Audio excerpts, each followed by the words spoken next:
একজন মানুষ যখন আরেকজন মানুষের ক্ষতি করে, পৃথিবীর জীবনে আল্লাহ তা হতে দেন। তিনি তাৎক্ষণিকভাবেই সেই অন্যায় কাজ থামিয়ে দেন না।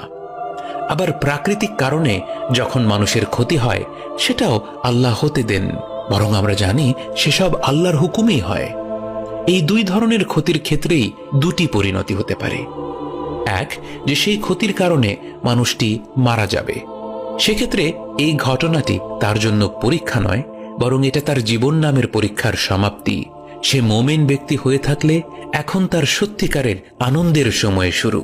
জীবনের পরীক্ষায় সে যদি সঠিক উত্তর দিয়ে থাকে এবং যে অজস্র ভুল উত্তর সে দিয়েছিল তার জন্য তওবা করে থাকে এবং আল্লাহর অনুগ্রহ লাভ করে থাকে, তাহলে এই মুহূর্ত থেকে কিয়ামত পর্যন্ত এবং কিয়ামতের পরবর্তী যে অনন্তকালের জীবন, সেই অনন্তকাল তার জন্য অপেক্ষা করবে নির্মল আনন্দ ও আল্লাহর পক্ষ থেকে সুরক্ষা।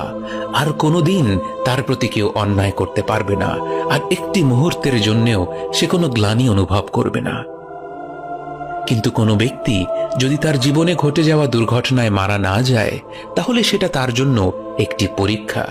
জীবনের এই বিচিত্রময় প্রশ্নপত্রের আরেকটি প্রশ্ন, যে প্রশ্নটির উত্তর সে এমনভাবে দিতে পারে যা তাকে আল্লাহর কাছে নিয়ে আসবে, অথবা তার উত্তর তাকে তার রবের থেকে দূরে ঠেলে দিতে পারে।